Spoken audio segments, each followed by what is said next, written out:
Bab kedua, di kelas.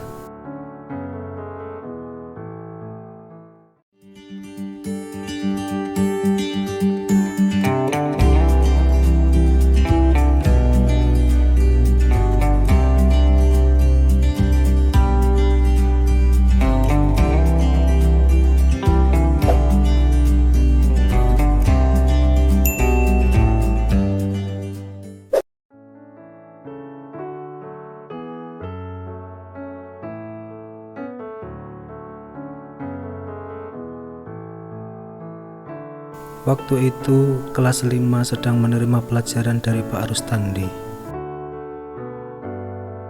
Selain menjadi guru, beliau menjadi ustadz di tempat tinggalnya. Jadi, tidak heran jika setiap mata pelajaran darinya selalu dihubungkan dengan agama dan ketuhanan. Hal itu sangat menguntungkan murid-murid. Selain mereka bisa belajar pelajaran umum, juga pengetahuan agama mereka semakin bertambah dalam. Pak Rustandi kemudian berdiri di depan papan tulis. Sekarang tutup buku PMP-nya. Lihat ke depan dan dengarkanlah pertanyaan ini baik-baik. Siapa yang malas belajar akan ketahuan nanti, ujarnya sambil memandang kepada semua muridnya. Coba Heni, dasar negara kita apa? Pancasila, jawab Heni. Bagus. Sila keberapa Persatuan Indonesia? Sila ketiga, jawab Heni lagi. Sekarang engkau Firdaus. Kemanusiaan yang adil dan beradab sila keberapa? Sila kedua, jawab Firdaus. Coba terangkan apa arti kemanusiaan yang adil dan beradab, tanya Pak Rustandi lagi. Dengan akal yang baik dan sempurna, manusia akan mampu membedakan yang baik dan buruk. Hal ini karena manusia diciptakan Tuhan sebaik-baiknya kejadian, jawab Firdaus lagi. Bagus, sekarang engkau Boncal. Mendengar suara Pak Rustandi, Boncal yang tengah melamun terperanjat. Ia menatap gurunya dengan penuh perhatian. Sementara hatinya jauh dari mata pelajaran yang sedang diberikan gurunya. Sila keberapa ketuhanan yang Maha Esa? Mendapat pertanyaan ini, Boncal bukan menjawab, tetapi ia melirik ke kiri dan ke kanan. Maksudnya meminta tolong kepada kawannya yang duduk di sampingnya. Namun kawan-kawannya pura-pura tidak mengerti maksud Boncal. Dir, apa? Bisiknya kepada Kadir. Kadir bukan menjawab, bahkan ia menutup mulutnya, menahan tawanya yang hampir meledak. Kadir merasa geli melihat kelakuan Boncal yang kelagapan tak menentu. Boncal, lihat kemari. Papan tulis ada di depan, bukan di sampingmu, mengerti? Masa pertanyaan yang semudah itu tidak dapat kau jawab? Pak Rustandi mulai marah. Ia mengetahui Boncal adalah seorang murid yang malas belajar.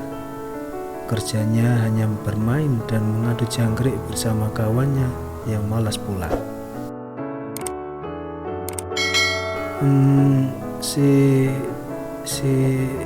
Sila kelima, Pak. Jawabnya terputus. Ketika kawan-kawannya mendengar jawabannya ini, tidak bisa lagi menahan tawanya. Mereka tertawa terpingkal-pingkal. Ketika menyaksikan hal ini, Pak Rustandi bertambah marah. Beliau mengetuk papan tulis sambil berseru nyaring. Siapa menyuruh kalian tertawa, hah? Bagaikan cacing tanah terinjak, semuanya berhenti tertawa. Tak ada seorang pun yang berani menengadahkan kepalanya. Anak-anak wanita saling berbisik satu sama lain membicarakan Boncel. Karena Boncel yang bodoh, kita semua yang jadi sasaran kemarahan Pak Guru, bisik Heni kepada Yanti. Yanti anak pendiam ikut berbisik. Ini semua karena kesalahan kita juga. Mengapa kita tadi ikut menertawakan si Boncel? Padahal sebaiknya orang semacam ia patut dikasihani. Orang pemalas bukan harus dikasihani, tetapi harus diberi nasihat agar ia menyadari kemalasannya itu, bisik Heni. Boncel, kamu di rumah menghafal tidak, hah? Pak Rustandi menatap Boncel dengan tajam.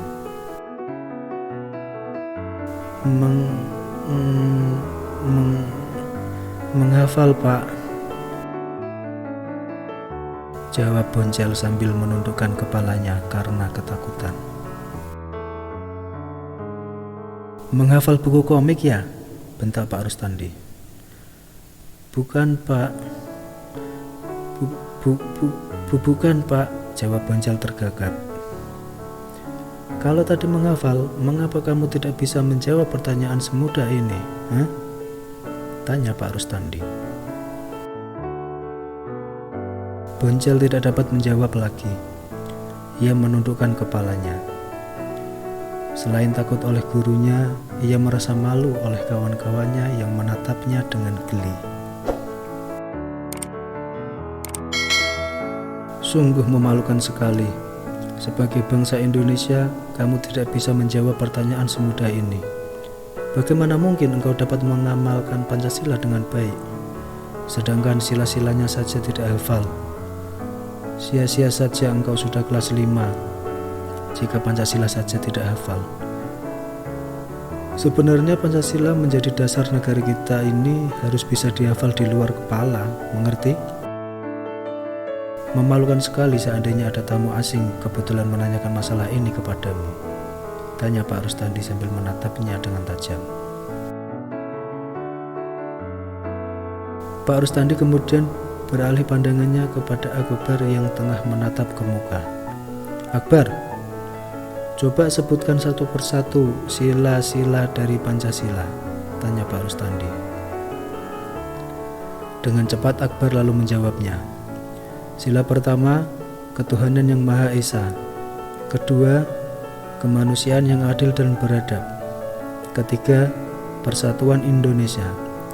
Keempat, kerakyatan yang dipimpin oleh hikmat kebijaksanaan dalam permusyawaratan perwakilan. Kelima, keadilan sosial bagi seluruh rakyat Indonesia.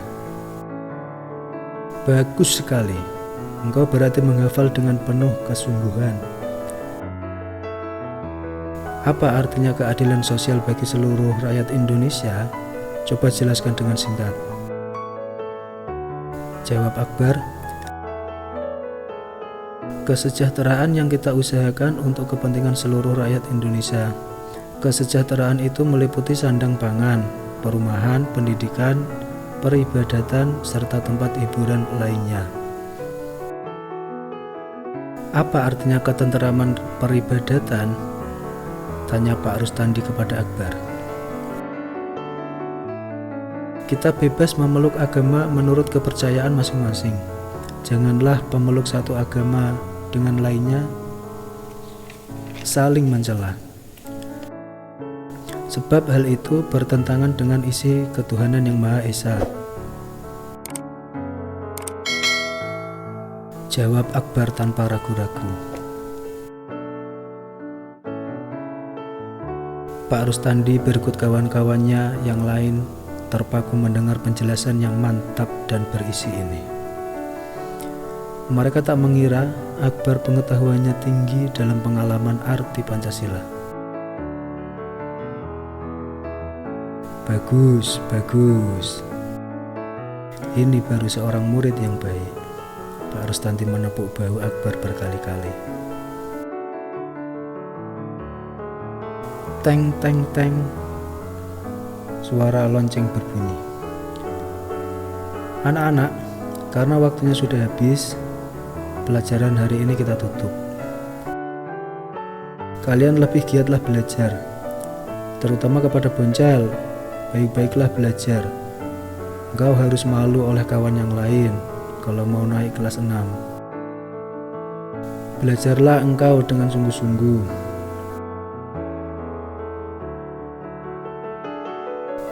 Akhir kata Pak Rustandi.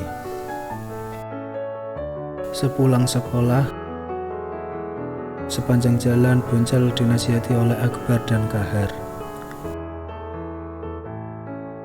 Ini semua demi masa depannya. Sebab jika waktu muda malas belajar, apa yang bisa diharapkan di masa depannya nanti? Boncel mendengarkan dengan penuh perhatian. Ia berjanji akan sungguh-sungguh belajar, sebab tidak ingin tertinggal di kelas 5.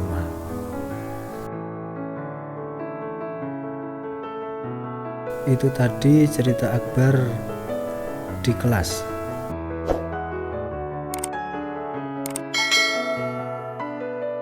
Di bab selanjutnya akan diceritakan